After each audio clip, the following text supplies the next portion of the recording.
Oke, nonton ya tadi. Seru. Jadi tadi apa yang kita jalani, tadi kita berbagi gagasan, berbagi rencana, dan saya senang sekali mendengar bahwa Pak Prabowo banyak sekali setuju dengan apa yang saya sampaikan. Begitu juga Pak Ganjar. Gagasan perubahan nampaknya sudah menjangkau semua, bahkan mereka pun banyak membawa gagasan perubahan. Tapi kita bersyukur sejak awal kita konsisten bicara perubahan. Elvan, halo Elvan. Sampai kering nggak tadi, belum minum. Saya minum dulu ya, sebentar ya. Baru sadar kita belum minum. Tumblernya di mana tadi?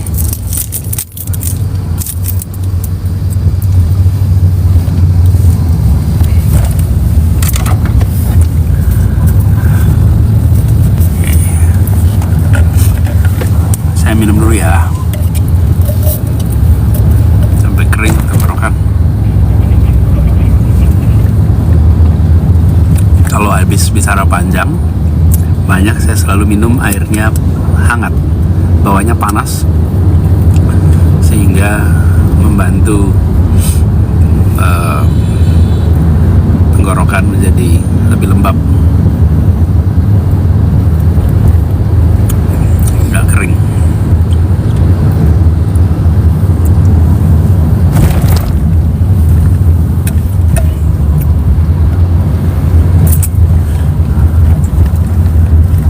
Tadi kita banyak tukar pikiran, dan saya ingin tegaskan tadi bahwa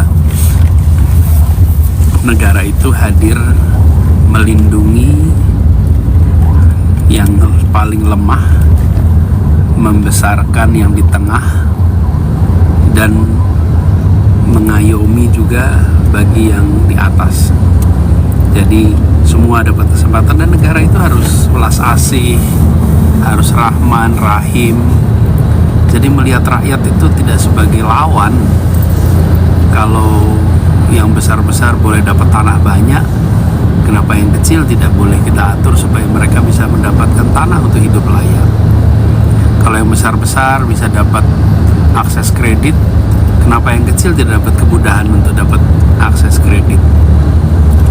Jadi kesetaraan itulah yang menjadi pesan utama yang kita bawa.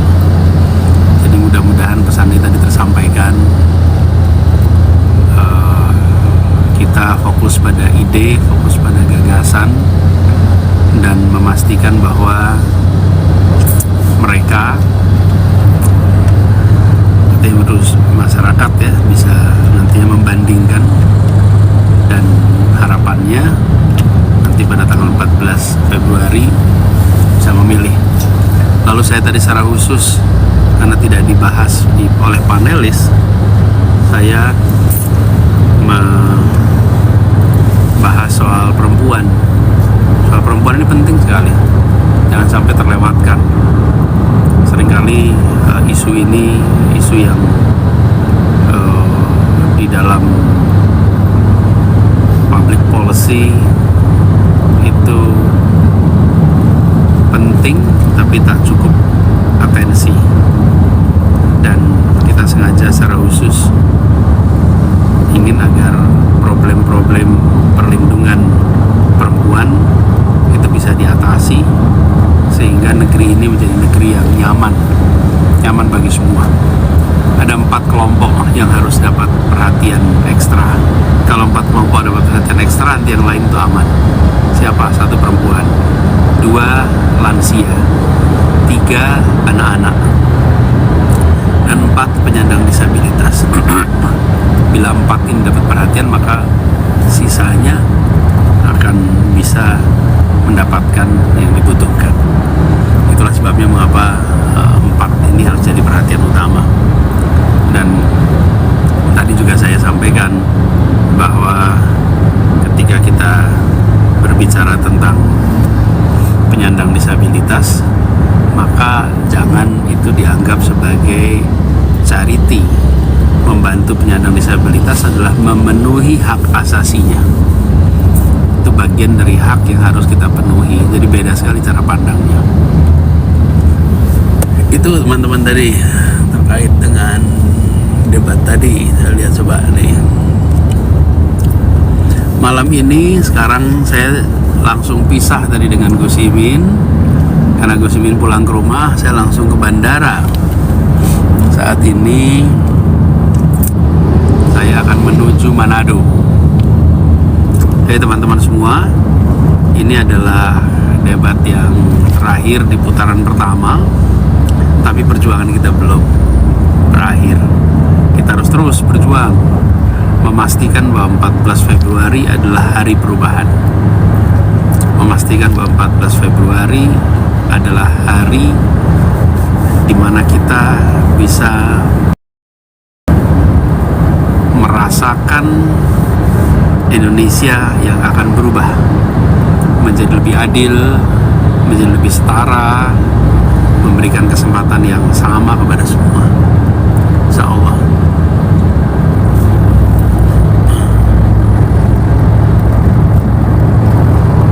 Apa nih? Saya coba baca.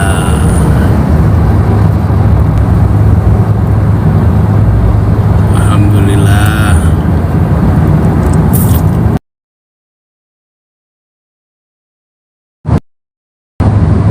Ya, Abah ke Manado. Ya. Sebentar. Fi amanillah. Terima kasih. Amin. Jaga kesehatan, insya Allah.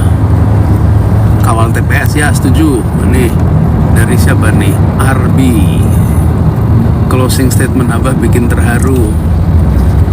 Ya, insya Allah saya tadi sampaikan apa yang menjadi perasaan yang saya rasakan dalam perjalanan setahun lebih.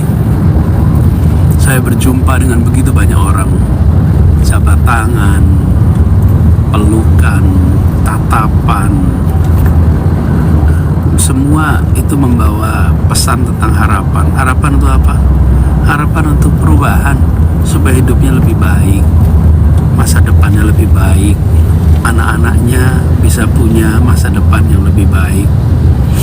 Jadi perjumpaan kami dengan semua yang hadir itu perjumpaan hati.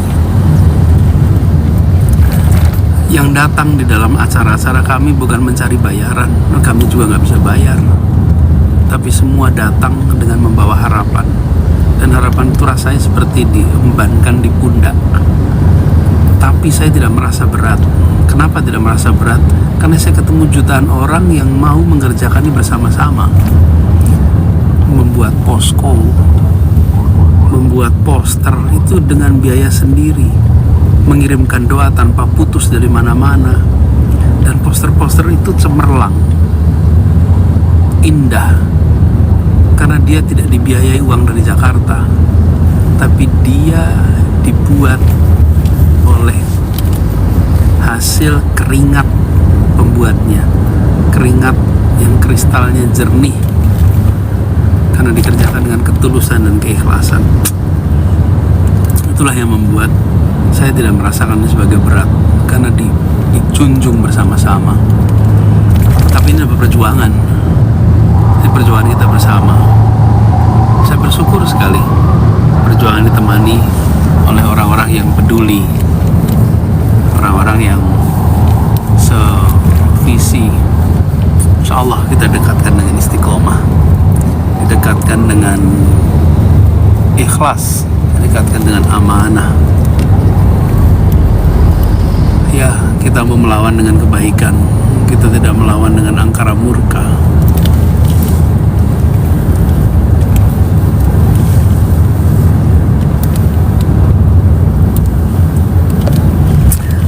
Saya ingin sampaikan juga terima kasih ya. Saya dengar banyak yang pendukung Amin masuk ke TikTok sekarang, makin banyak. Terima kasih. Dan terima kasih ya para konten kreator, gaungkan kebaikan dan perubahan demi Indonesia. Dan tidak usah membawa kemarahan.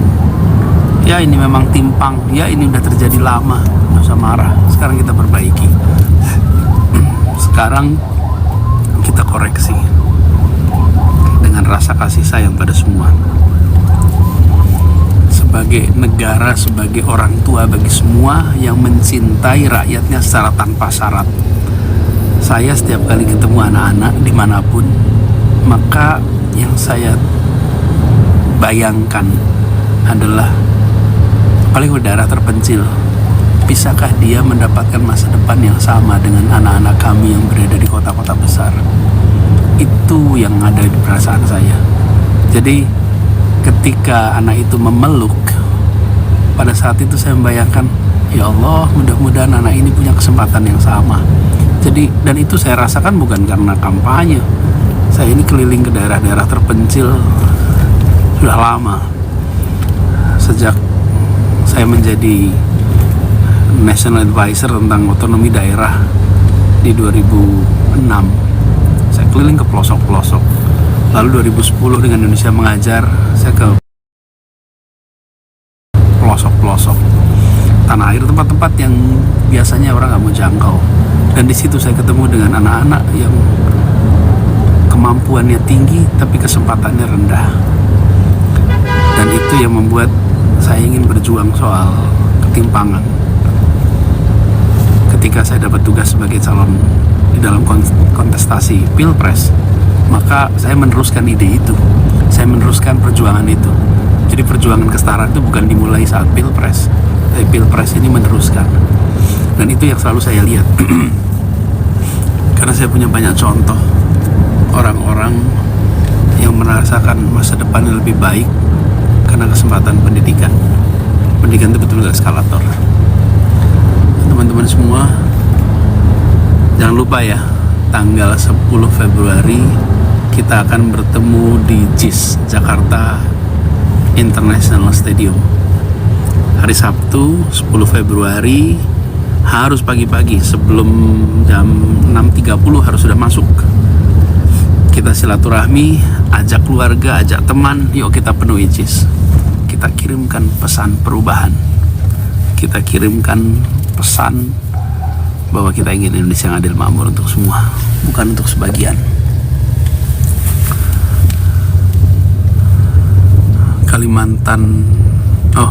Mantan sebelah.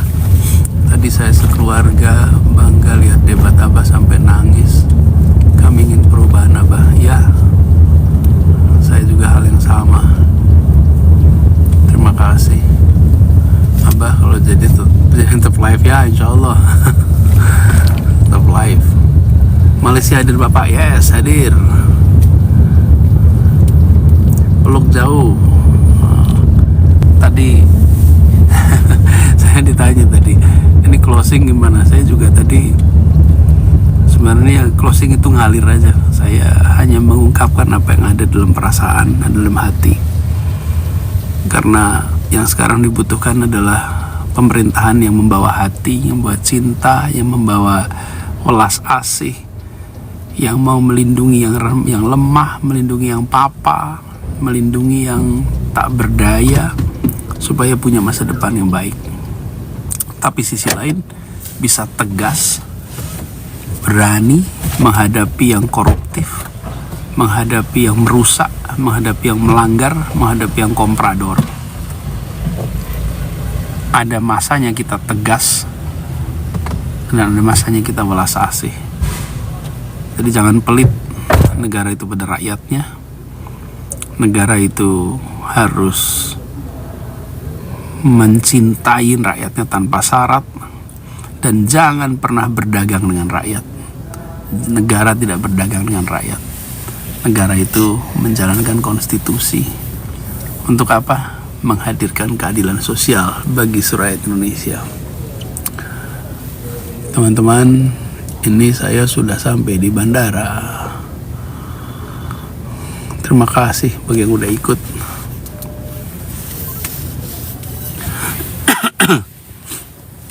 Terima kasih yang udah ikut menemani saya malam hari ini.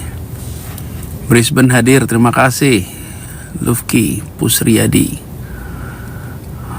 Zubaidi Arjuna, salam kangen, sama. Semoga Allah mentakdirkan Abah jadi presiden biidznillah. Tadi saya sampaikan Qulillahumma malikal mulki tu'ti mulka man tasya wa tanzi'ul mulka mimman tasya, bahwa yang maha kuasa Allah SWT, dia yang memberikan, dia yang mencabut kekuasaan. Dan kita semua meyakini takdirnya sudah ada.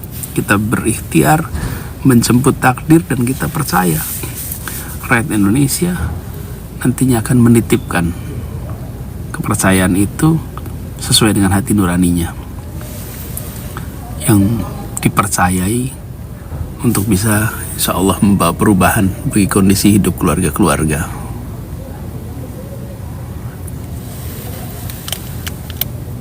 Dari Prancis, wih, terima kasih ya.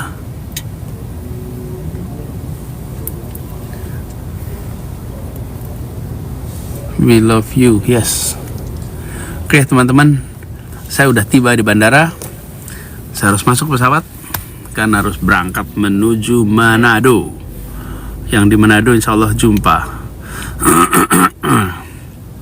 Saya titip buat teman-teman, saya insya Allah besok ke Manado.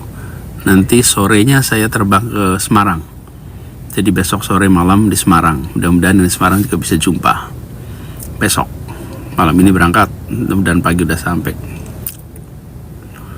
Jadi buat semuanya terima kasih udah nemenin sampai larut malam.